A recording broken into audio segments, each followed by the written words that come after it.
Well, good afternoon. My name is Becky Metcalfe, and on behalf of Design Centre Chelsea Harbour, a very warm welcome to Together at Twinkle.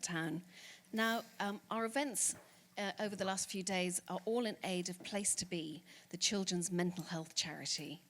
And today we are in for a real treat, because we're going to hear about entertaining lives. It's the first time that two family members have come together to write a book, and we really are going to hear about two of the greatest hostesses of the 20th century, Nancy Astor and Nancy Lancaster, but in a very, very special way. Now, I don't think Jane Churchill needs any introduction. She's one of our most renowned interior designers, and you knew and stayed with your great-aunt, Nancy Lancaster, quite a lot, I think. And I'm delighted that Emily Astor is here. She grew up at Cliveden, and of course that was made famous by your relative as well, Nancy Astor. So today we're going to explore some recipes and also to hear about these very personal memories of these two wonderful Nancys. I think we should give our lovely speakers a very, very big welcome.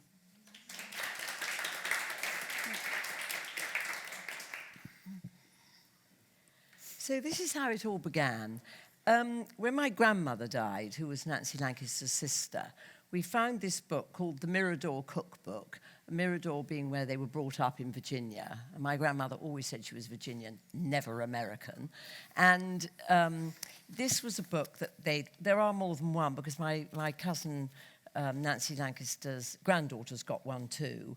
And it says WA on the front, which must be Waldorf Astor. And they're all sort of just typed and put in, and ones that they had from obviously their own cooks, and also friends that they got recipes from. So when we found it, my brother and I, we remembered a lot of the wonderful food that we've been lucky enough to have as Cliveden, as when we were much younger, and also with Nancy Lancaster, where I spent a lot of time over the years. And, I mean, neither of them could boil water, but they had the best food, as did my grandmother as well. So it seems such a shame just to sort of leave it, because a lot of these recipes are really quite easy to do as well. And so we decided to really you don't want to do just another cookbook like everybody else. So we decided to put a sort of edge on it and sort of explain really as well and describe the two Nancys, because first of all, they were exceptionally entertaining. They had the most wonderful taste, and it was quite interesting that they were American and came over here, not as heiresses, I might add, to sort of prop up English country homes, but they actually married rich people and came here. They did it the other way around. So that was the start of it. Mirador is where they grew, is where they grew up, which is this wonderful house which a lot of our family have been to, because we grew up hearing every other word at Mirador, da-da-da. So we all seem to have got there some way or other by going. And obviously it's not in the family anymore, but it's this wonderful house in Virginia. And they all had this feeling for it that was really quite extraordinary. And they all sort of, you know, that was where Nancy Astor obviously was a baby there because her grandparents owned it. And then Nancy Lancaster was actually born there.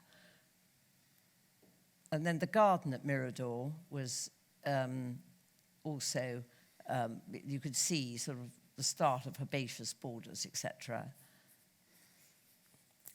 So the Langhornes bought Mirador in 1892. Mirador is in Albemarle County, which is just outside of Charlottesville in Virginia, Antebellum House. They adored it, and as Jane said, it was definitely the core of the family.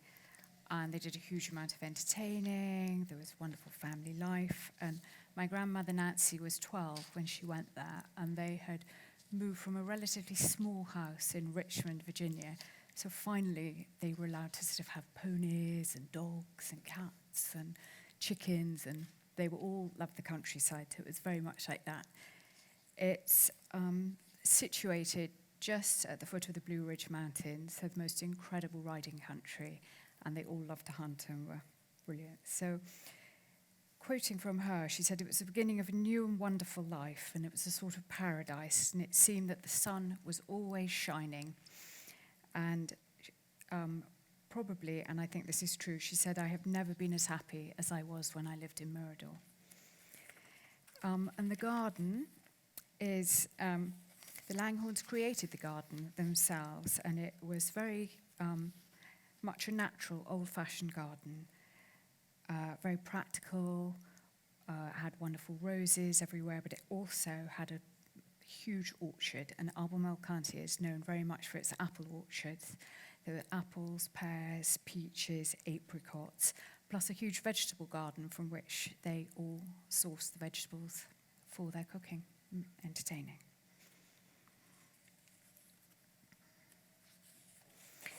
So Chili Langhorne, known as, well, she was called Chiswell Dabney Langhorne, was Nancy Astor's father and Nancy Lancaster's grandfather. And he was a young soldier from Lynchburg, Virginia, and he married Nancy Witcher Keene in 1864. She was from Danville, Virginia. He was 22, she was 19. They weren't very rich at all, and then what they referred to as the war between the states came, so life was very hard, but they managed. They had 8 children between them, and Nancy Astor always said that her mother never wanted any children whatsoever. But in fact, when their mother died, each one of the children felt that they were the most loved. So I think that's quite an accomplishment for her. But Nancy Lancaster was interviewed when she was well over 80, after Aunt Nancy Astor died, on television, and the interviewer said to her, what was the sex life like between Lord and Lady Astor? And Aunt Nancy, like blinking, said, they didn't have sex, they had children. So that answers that question.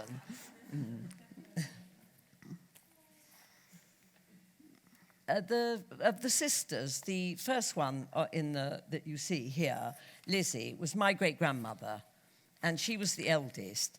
And apparently, because Emily's found all this, was extremely bossy. But she ended up rather looking after a lot of the family when my great-great-grandmother died.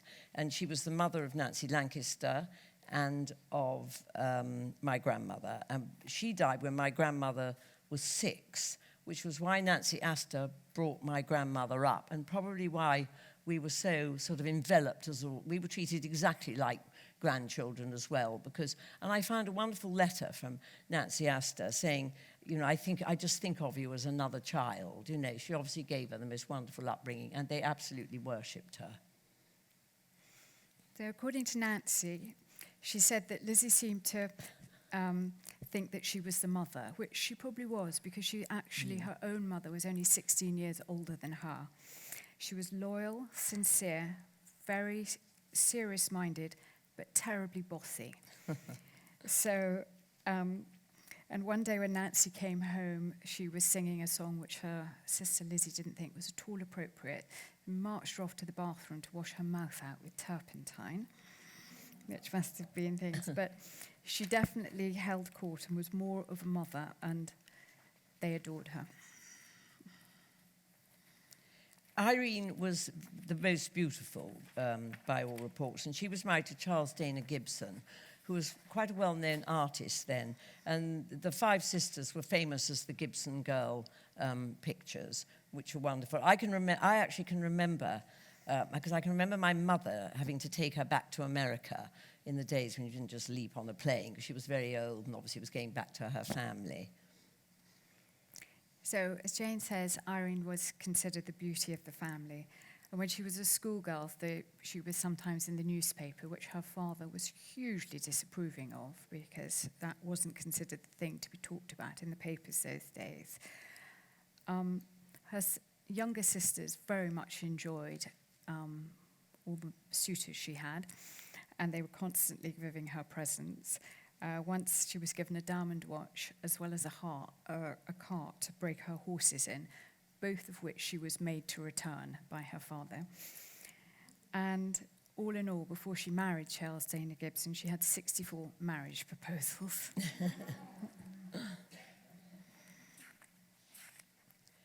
Nancy, who's Emily's grandmother, who I was 16 when she died, so I actually knew her very well. And it's amazing how she kept every letter that we ever wrote to her. Emily found one that I'd written to her, which is so enlightening for the future. It says, thank you for the Harrods voucher, which is always what we got for Christmas. I've got measles, but I'm getting up for tea. This, I might add, is filed in the Astor archive at Reading. So Nancy came over to England and married my grandfather after a failed first marriage to a man called Robert Shaw in Boston with a 3-year-old child. She then later on became the first woman MP. She took on from her husband because he was elevated to the House of Lords, and then she served as MP for Plymouth Sutton. Phyllis also came over here and actually married Lord Brand, who was chairman of Lazards at the time. And she was the one who really had the saddest life. She'd been married first to a Mr. Brooks, and he was an alcoholic, and she had 2 sons, and they died. And then her other son, by Lord Brand, who was unbelievably good-looking, was killed in the war. So she lost 3 sons. Then she had 2 wonderful daughters, one of whom was my godmother. And so, you know, we very much knew that part of the family as well. Phyllis, I think, probably was the sweetest. Everybody adored her. There was only 18 months between her and my grandmother, so they grew up in the nursery together, almost more like twins. They were very, very close, and Nancy said she always claimed that the real love of her life was her mother and Phyllis, and she was the most wonderful horseman and naturally very gentle and very kind, but fearless out hunting. Nora was hilarious, because I can remember her. She was so funny. And the other thing is that they all had this unbelievable energy, as did my grandmother, as did Nancy Lancaster. And Nora was the mother of Joyce Grenfell, the comedian. Nora was the baby of the family and thought by her siblings to be incredibly spoiled. But perhaps that was so because she was only 15 when her mother died, and her father really had no idea what to do with her after so many children, and she came along. So I think she probably got away with quite a lot.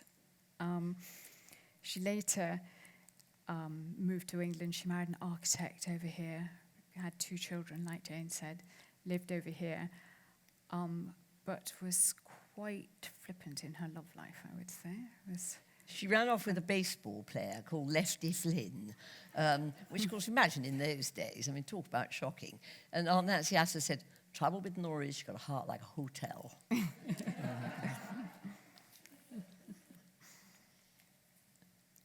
This is the inside at Mirador, and that's the hall. And when Aunt Nancy, Phyllis was the one who it was left to. And then I imagine she didn't get it because she came to England, so Aunt Nancy Lancaster bought it when she married Ronnie Tree. And she hired a very well-known firm of architects from New York called Delano and Aldridge, and they changed the staircase. And I think she always had a hall fetish, which I do too, obviously inherited, because she loved a hall. And halls are very much part of every house that she had. And that one is the same. And then the library, she always had wonderful libraries too. And certainly at Hazley, I can remember we always had tea in the library. And they were all different. This is very different to the one that I remember. But that was the hall there.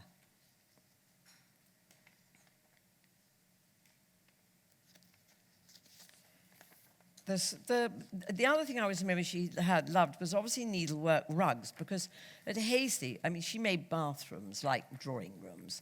And when she did Hazley, which is in the 50s, I remember it had carpet, and I can so well remember the needlework rug that she had in there. And I see in both these rooms she had that. But as you can see, there's a sort of, there just is a natural comfort to it as well. And she loved 4 posters. And there's one in that room as well, which was at Mirador, and certainly was repeated at Hazley as well. So, coming on to the first recipe here. Corn as you may probably know, is very, very popular in America and not so popular over here. So Mrs. Gibson's thin and crispy cornbread and cord sticks were made very much, they were made out of polenta, or cornmeal as they called it, which it was also gluten-free, so it was very, very popular in the South. It's a very healthy option and not very many carbohydrates because they didn't seem to use potatoes much. They used a lot more corn. And as Nancy Astor said, she said, I think we were very sensibly fed with good, plain food. Oh, sorry, I can't do... Oh, what's happened? Get back. So, Yeah. Yeah, there you are. So this next recipe, chicken gumbo, is a very fine example because nobody ever knew how many people were going to be around the dining room table at each meal. Southern hospitality was enormous there, possibly because many of them lived in plantations which were quite far away from each other. So if anybody ever arrived, they were so delighted to see their neighbours, they immediately asked them in and said, came for dinner. So they never really knew, probably till 10 minutes before they sat down, whether they were feeding 5 or 15. So chicken gumbo is a very, very good example of a meal that would stretch or be able to use the next day. And Southern hospitality, of course, was enormous, so, and especially Culinary, who adored people, adored visitors, and so anybody, even if they didn't want to stay for dinner, was constantly encouraged. This next recipe is rather charmingly called You Can Never Leave Me Alone. In 1903, Nana, Nancy's mother and Nancy Lancaster's grandmother, took Nancy Astor, after her first marriage had failed, to Paris in England for the first time. This is where I think she got a taste for these delicious puddings. She always had a very, very sweet tooth, and she loved this. And I remember right up till the day she died, she always had either a toffee or peanut brittle or something that was sweet. So she adored this pudding, which was served often.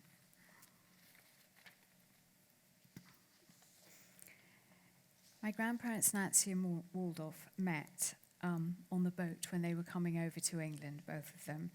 They got married in 1906, and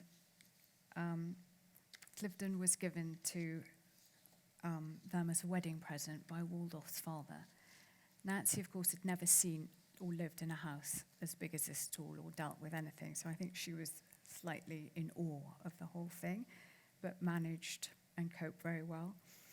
The sergeant picture here is at Cliveden in the hallway, and the reason why she's standing with her back slightly arched, because she was originally painted with her first son by her first marriage on her back, and then they decided that perhaps she didn't, that wasn't correct. So he was painted out, but that's why she's standing the way she is.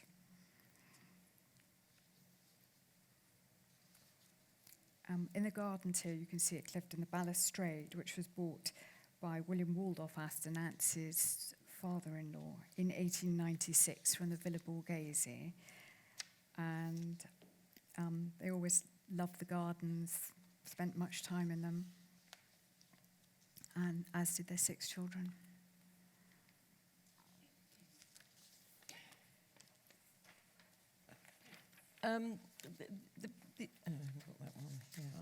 These pictures, as you can see, that one is... Nancy adored children. I mean, she always spent... We've always made a terrific fuss of, I would say. She always had a lot of us around, and so that sort of shows that. That was when she was obviously in the House of Commons, and then there she was unbelievable. She took a lot of exercise. She played golf, she swam in the Thames at Cliveden, she skated, it was amazing. And that must have been at Sandwich, and she used to take Melissa and I to have golf lessons, which she couldn't understand why we suddenly became rather keen. But the reason was that there was a nudist camp that had set up in the dunes. Of course, when she discovered that, we were banned. That was Rest Harrow. the wonderful house at Sandwich that her brother-in-law designed, where we all used to be on the top floor as children. That was Aunt Nancy's room, and she used to throw chewing gum down to us at tea time, after tea there, which was my nannies were absolutely horrified by. And here was there was a nursery, and the sort of conservatory bit off it had an indoor sandpit in it, which was very go-ahead in those days. That is a party that was given at Cliveden for Princess Elizabeth and Princess Margaret. And that's my mother stuffing her face in the corner. And then there was a letter written to my grandparents, who obviously weren't here at the time, saying how excited my mother and her sister were at having to dress up. So, as I said before, Nancy was the first woman in Parliament. This is a photograph of her canvassing in Plymouth. No, they seem to have gotten the muddle here. Let's not try to go on and see if it comes up. Oh, there, yes. Yeah. She knew Plymouth very well because her husband had already been MP there for several years. And she only decided to stand because he had been elevated to the House of Lords, but he didn't want to go to the House of Lords at all. He far preferred being in the House of Commons. So he said to her, I'll only be there for not very long, and until I get it sorted out and I can come back as an MP, please take me. Anyway, she was elected, got in, and actually she continued from 1919 to 1945 to win 7 elections. Her political career was very, very much focused on women and children, and she fought tirelessly for them. She had very moral principles, and she said that women had a lot of more moral courage, and therefore she felt that they were excellent as an MP. But, of course, being the first woman was very, very challenging because there was no bathroom in the House of Lords. She had to sit all day, she didn't dare, but there was a lot of hostility from the men. But I think her southern roots held forth and kept her going because she had that inner strength. And here she's addressing some farmers, and one of them apparently shouted at her, "What do you know about farming? How many toes does a pig have?" And Aunt Nancy said, "Take your boot off and count them." I love this because usually people, when they're running for Parliament, have some awful manky photograph of them. Not Aunt Nancy. That's the picture by John Singer, the drawing of her by John Singer Sargent, looking beyond glamorous. This is the dining room at Cliveden, which is the photograph that we had taken with wonderful flowers by Pulbrook and Gould, and it's in the room with the original panelling that was imported from France. The room was done by Janssen, and it's the most wonderful colour. It's this very amazing green, and it's still there, which is so wonderful. The candelabras that you can see here, they were hers, and the tables. She very much had a china fetish too. She loved china, and quite a lot of her china, Emily's brother, William's got sort of on the walls because it's so good at his house, and wonderful china to live off. She collected a lot of wonderful things like that. The only thing, of course, the chairs. I think she'd have a bit of a fit at the chairs, but it is now a hotel. So many meals were always eaten in this dining room. As Jane has said, it was filled with a huge variety of people, but also always her children were at the table, and even us as grandchildren were always at the table, no matter what age we were, which was incredibly nice. Jane said she loved china, she loved flowers. Fresh flowers came in every single day for the dining room. They were changed between lunch and dinner, and she was very, very keen on that. So with the lighter menu we see down here is started off often with beef consommé with a poached egg.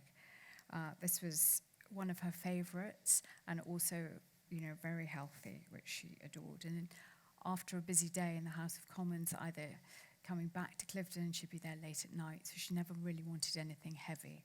So, plus she also in Plymouth, she had her House of Commons china, once again to say how she adored her china and ate frequently off it. The baked haddock fillets were definitely a favourite at Cliveden. I can remember them very well being served as a child. I was with my cousin last week, who is the oldest grandchild, aged 87 now, and she said that was one of the favourite things she remembers and was often there. We're 19 grandchildren altogether, and she said that often so many of them were around the table and they adored this. I remember as a child going with my father to the kitchen every day to see the chef, who was called Mr. Worcester. So I always thought it was a very appropriate name because it was spelt like Worcester sauce.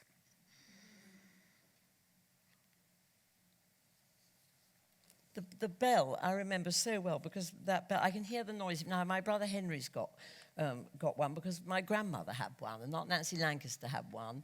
And so I don't know where they were made, in sort of dozens as far as I can see, but it's got the most extraordinary ring. My brother's got one, but no one ready to ring for anymore. But and of course, blueberry pie is a very American thing. And the other thing I always remember Nancy Lancaster had were green gages, which you never really get anymore. And yet I can remember a huge amount of green gages when we were children.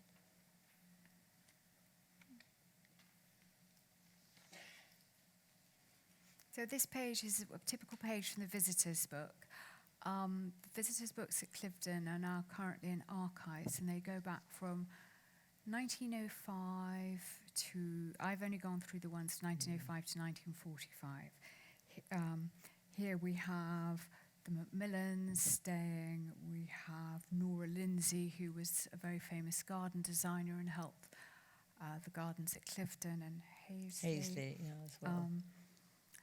Leonie Leslie, Diana Cooper, Duff Cooper. There's always a big mix of people. And my favourite, actually, in this page is this writing at the side, which I think is Japanese. I love them. Well, I want to know why Cynthia Mosley writes uphill. I mean, presumably later on when she went to jail, maybe she wrote downhill, but it is rather weird. Nancy Lancaster's first husband was Henry Field, of the Marshall Field family, and he died after 6 months of marriage. I think it was of appendicitis, and she was absolutely distraught. He was extremely good looking. I mean, she couldn't even face getting out of the car to go to the funeral. And then, not that long after, luckily, she met his first cousin, actually, Ronnie Tree, and they moved to England in 1926 and rented Kelmarsh Hall, which is this lovely house in Northamptonshire. Kelmarsh is that's Kelmarsh, which I think is so beautiful. And I think it sort of reminded her of, I mean, obviously it's much grander than Mirador, but it's the same sort of feeling. And it was designed by James Gibbs. Nicholas Pevsner, I found, described it as a perfect, extremely reticent design done in excellent taste. I'm not quite sure what he thinks reticent means. It's far from that. I thought it's absolutely beautiful.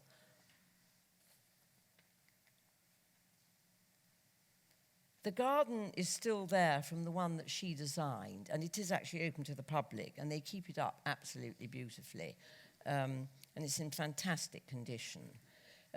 She obviously always loved Chinese wallpaper, because at Hazley she had another amazing Chinese wallpaper that was painted from one she'd seen in Sweden at Drottningholm. But this one, I think, was an original old one, and that is still there as well. It was originally bought by a family, by the Lancasters. The Lancasters originally bought it, and his wife came from a family called Decrepany, which fascinated me when I found it, because Aunt Nancy always had a sort of thing about names. She often used to sign letters to us. Nancy Decrepany, Talbot de Malahide, Lancaster, and that must have been where she'd got the name Decrepany from. The hall there is amazing because it's still the same colour as she had it. I mean, they have restored it. I think because of the depth of the paint, I think it's distemper, but it's just wonderful.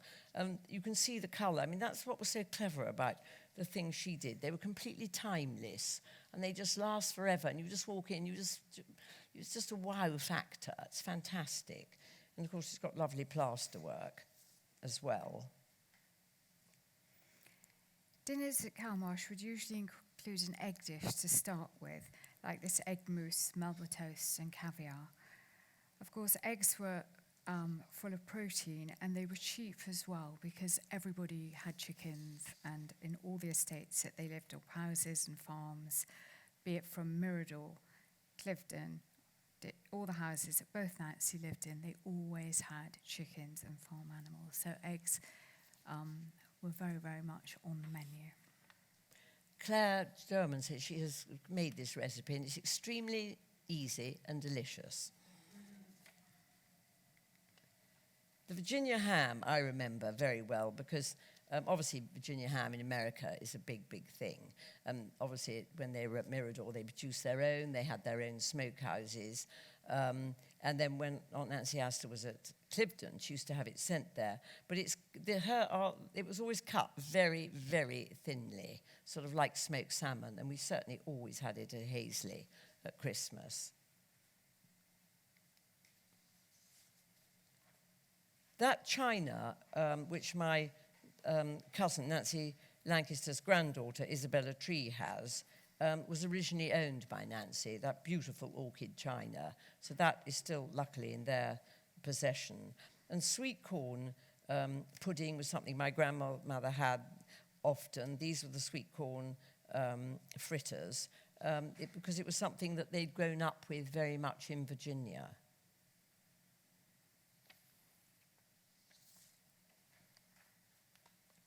They then moved Nancy Astor and Nancy Lancaster to Ditchley, and I think Ronnie Tree bought it when he first saw it, really without telling her, which I think she absolutely loved Kelmarsh, but she went there and she made it absolutely amazing, as you can imagine, and really it sits so beautifully, and it's the most lovely house. And it then, of course, became rather an important part of history, because it's where Churchill used to go for weekends during the war, because it wasn't on the bomb route, and I think he probably also realised how much more comfortable it probably was than Chequers. And it's also apparently where Churchill met Harry Hopkins to try and win American support. So it was actually very important. The hall, you can see, yes, the hall is still the same colour today as it was then, with that wonderful plasterwork.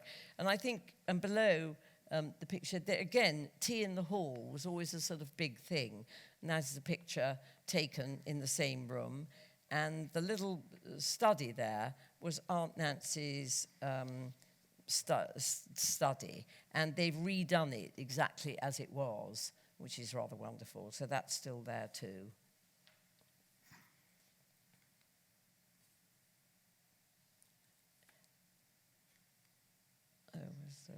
There's the one back of the Anthony. Oh yes, this.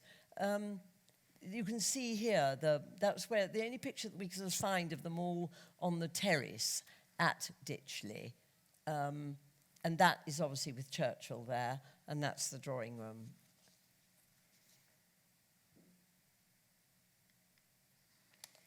So summer lunch party at Ditchley was comprised of cream lobster to start with. This was a simple Mirador recipe and not very complicated like lobster thermidor. The Americans have brought over cooked lobster recipes because up to now in England, most English people had always eaten lobster or crab cold. Both Nancy's grew up with a lot of lobsters and crabs because Chili Langhorne had made his money back after the Civil War by working for the Chesapeake and Ohio Railroad.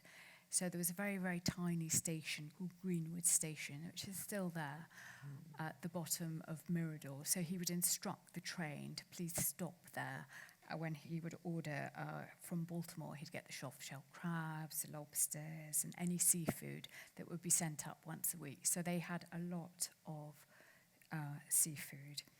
And it's probably one of the things that they brought over and changed in England too. Very popular. Ditchley was also very famous for its game pies, which again were used very much at shooting lunches or after Astor or Henley, and packed in Nancy Tree's beautiful Edwardian picnic hamper, contained solid silver warming dishes, flasks and sandwich boxes. Game pies were usually sourced locally from pheasant, venison, hares, grouse, whatever it was on the estate. It would take 2 days to make, huge batches of them, and they were incredibly popular. And to this day, it's a wonderful recipe to make because it goes a long way, people adore it. I've made it quite a lot recently in Scotland, where I live as well, and given it to all the shepherds after they've been gathering sheep and shearing, and it's a popular dish. These were absolutely delicious. It was marmalade soufflés served in tangerines, which I can remember at Hazley. And the thing about both of them, the presentation was always key. These were always everything just looked wonderful as well. And these she certainly had, I certainly remember. And then she sadly divorced Ronnie Tree, and took a long time to find another house. And she found Hazley Court, which was in terrible disrepair. I think it had been used as a hospital in the war. It was in the most terrible condition. And I think it was a prison of war camp as well. But anyway, she bought it and restored it just beautifully. And also did the garden. It did have the topiary garden at the side. And there was a man from the village, from Great Hazley, who used to bicycle up during the war to clip it. And I can remember him as a child, but I cannot remember his name, which is so annoying, because he really kept that going. And it's still there today in absolutely looking as wonderful as that. And then which is here, and that was when she moved out of Hazley and into the cottage at the end of her life, because she couldn't afford to keep it up. She was extremely extravagant and spent everything. She ended up living in the cottage. Then that was the library that she had there. And I remember that the Sunday Times, that article, they still do it, I think, called Relative Values. And they wanted to do Nancy Lancaster and me as her niece, because we, whatever. And so they said, well, it'll take about 6 months because Lord Snowdon's going to photograph you. So I said, okay. And a week later, I got a call saying, oh, will you come down next week? I said, I thought you said it'd take 6 months. They said, no, Lord Snowdon's so keen to meet Nancy Lancaster that he's cancelled an appointment and he's coming down. And when he arrived, Aunt Nancy was over 80 then, she said, I want no close-ups. I look like a Toby jug. And this is the one picture that we've got of them together, which is of Nancy Astor, Nancy Lancaster, and Cecil Beaton. And then in her garden, which really was her happy place. I mean, she was an amazing gardener. Gardened well into her 90s. She used to have an electric wheelchair, which sort of went down all the paths. She always said that was the only reason my children liked her, because they so loved going in it. And then that was the famous picture taken by Cecil Beaton of her in the hall. And that hall, I think, was just the most beautiful of all of them. And it was always full of dogs as well. I mean, nothing was pretentious there. The house was completely lived in. It was dogs, books, children, and yet grand, but in a sort of not frightening or grand way. And then that was the talk about four-poster bed. That was the one that Nancy Astor spent a lot of time in. She used to go there a lot towards the end of her life. And I remember, having to go in to see her in the mornings in that room there. And that, I'm sure you all know that room, the famous Butter Yellow room, as she called it, which was at Avery Row. And I see it comes up on Instagram almost every day. It really is amazing. And that in the dining room at Hazley, she always had either end of the dining room table a chair covered in chintz. And then the other chairs are sort of normal. It was terribly pretty. It sort of made it very, very cosy in what was a very grand room. And as you can see, sort of high flowers on the table. I mean, always obviously all from the garden. Summer lunch at Hazley Court with baked Creole tomatoes. The dish has been perfected by Johnson, who is the cook at Mirador. This is a very, very versatile recipe. Easy to do. Well, it takes 2 hours of cooking time, but you can prepare it an hour and a half and then put it in the oven to cook slowly and bake. Both Nancy's managed throughout their lives to keep their figures, whether it was because they were both always on the go, doing a lot of things. They both took a lot of exercise as well. But the diet and most of the recipes in this book, despite the fact there's a lot of cream and eggs, was actually very healthy. And this was a great favourite of both of them. It can be used with many things. You know, you can have your Creole tomatoes with pasta. It's also vegetarian, vegan. You could have it with a baguette for lunch. And it's very versatile. Next was a summer salad. So definitely the Americans brought over the salad concept to England, which the English hadn't really explored that much before. A lot of chopped vegetables, chopped salads, served on beautiful plates. Everything looked really nice. These lighter meals definitely started revolutionising sort of the way they went at lunchtime, especially. They were simple, yet imagination with different things. They mixed vegetables with fruit and vegetables and many different salad leaves. And so salad was definitely a thing that came over. The cocktail here was called the Bosom Caresser and was served with the pudding. And Nancy Lancaster used to say, "Come to my arms, you bundle of charms, and let me with enthusiasm squeeze you to my bosyasm." And it was served at dinner, which is right, and it was quite strong, apparently. So for women, that was quite strange. And that actually is that at Knepp? Yeah. That's the hall at Knepp Castle, which is where Aunt Nancy Lancaster's granddaughter lives. And it's just sort of, you can see how the whole sort of lifestyle's been inherited.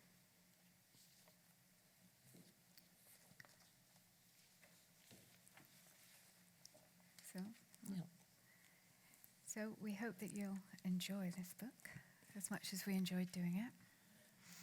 It was a wonderful thing to do in lockdown.